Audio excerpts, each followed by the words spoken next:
Hello everyone, today I will show you how to change the battle hotkeys in Heroes of Might and Magic Olden era.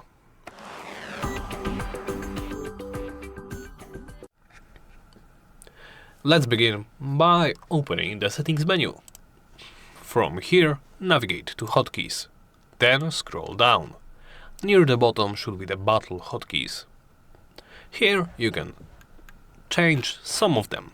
As you can see, some of them are grayed out and it cannot be changed. For example, skip turn is always set as space.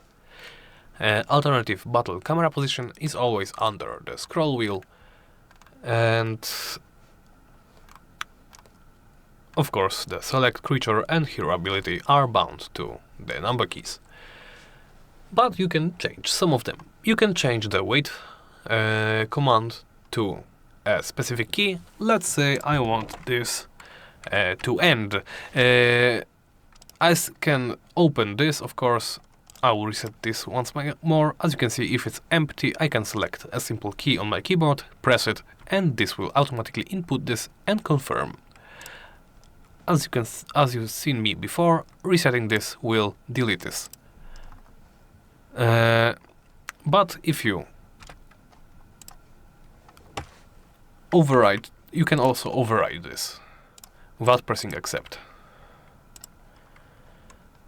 Sometimes you need to press accept, sometimes you don't. I don't actually know